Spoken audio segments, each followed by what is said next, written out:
So in this video we're going to look at the slap. Slap is an unconventional strike in Krav Maga. It's not in the curriculum anyway, so but I've included it for a number of reasons. One of those reasons is it's a lower scale of force, so you do better to argue slapping somebody and knocking them out than punching them in the face. It's easy to learn as well, it's applicable to all. So that means men can do it, women can do it, and kids can do it rather effectively as well. Also by the nature of the strike, because we're utilising an open hand to strike, we're minimising the amount of damage we incur through the strike. So that means I'm not going to mess my hands up by slapping somebody around the face as much as punching them in the face. Conversely, if I slap somebody around the head, they're not going to look like a car's run over them. They're just going to have a nice red mark on their face. Which will do you favours when you've got to explain any kind of act of self-defence.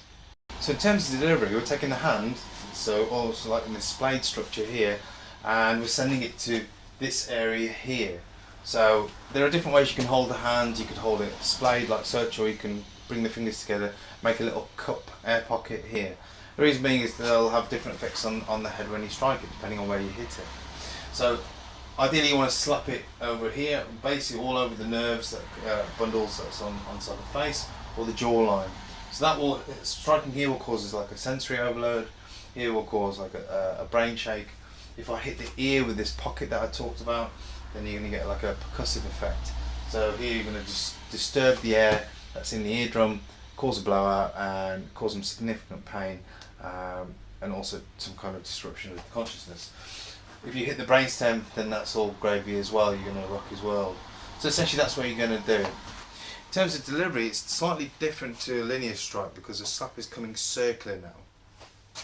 So let's take the example that we're working from our fence. So from here, what I need to do is take this hand out like such, and then bring it round in a circular motion, clattering him on the side of the face.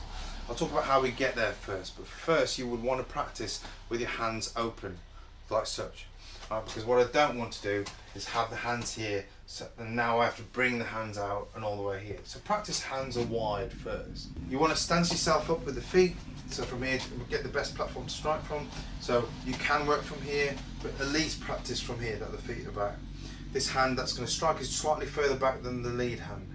And then we're going to send this round in a circular motion. Remember the basic biomechanics that you need to know are that the foot turns, the knee turns, then the hip turns, then the shoulder turns, and the slap is the last thing to go. So it is not the hand goes and then the foot turns after. It is you whip the body as a core and then the hand follows after. So by doing that, I create this stretch in the shoulder here, and then the hand can whip round. We don't bring it back and retract it. So from here, I don't want to slap it and take it off. I literally want to go through his head and drive it all the way through. The way we're going to practice it now is you're going to work slowly from here, just feeding that slap across to the face. From here. Making sure that you keep the arm slightly bent as well as you're doing it, so you don't hyperextend the arm. So just do a few of those.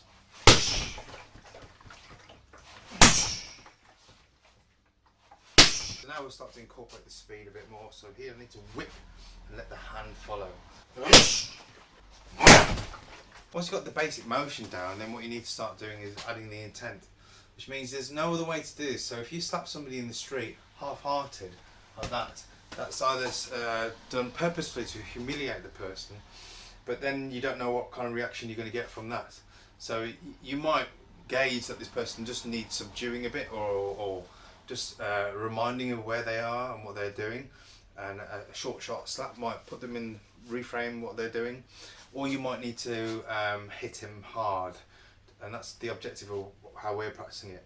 So you can't do this half-assed. You've got to hit it hard and like you mean it. Alright, so really put the intent behind it. So now we're going to add the aggressiveness behind it.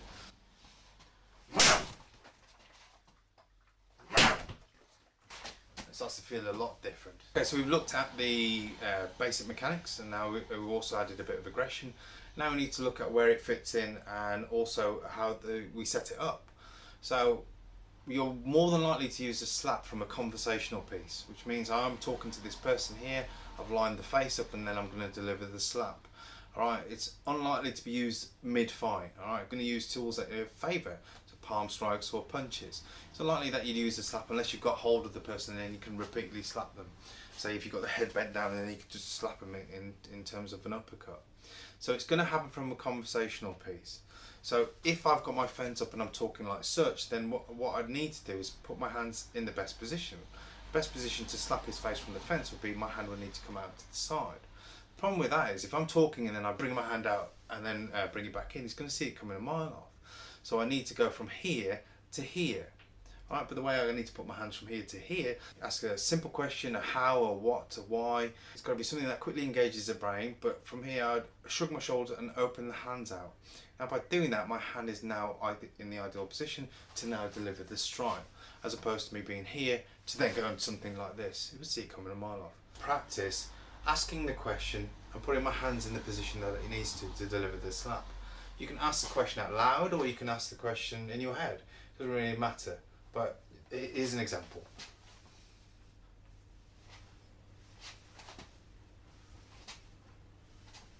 What have I done? Mate, what's this about? Well, such. Now you're going to marry the physical skill set to the setup. So you're going to ask the question, open the hands, and as soon as the hands are in the ideal position, you're going to slap it. Alright? Mate, what have I done? Mate, what's this about? Mate, what's this about? Mate, what have I done? What's this about? Of course, not everybody has a heavy bag or some kind of structure to hit, but most people have a focus pad. Just know that the slap will look slightly different now because you won't be able to extend all the way through with leaving this pad here because you'll just cross your pec muscles and feel uncomfortable. So it's going to be slightly shorter, and when you hit it you need to rotate a bit more. But you can still replicate the motion and the setup. All that's happening is, before when we've had the pad flat for a straight strike from here like such, we're now going to cant the pad so it's turned like that. What this does is that now represents the side of my face. Right? Again, from here we need to practice the setup and then the hit. So if we just work the slap itself from here, that, like that, and then I can practice the setup.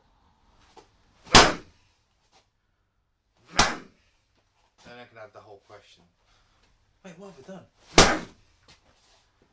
Hey, what's this about? So you can work the same skill set with just a focus pad. So there may be a need to continue on, but we'll look at that further on. But for now, work the basic strike of a slap. Hi there, thanks for sticking around to the end of the video. I really hope you enjoyed it and the content that we're putting together. If you did, then it would really help if you could like the video and subscribe to help us grow. Feel free to comment or tell us what you'd like to see on here. Thanks again, and I'll see you on the next one.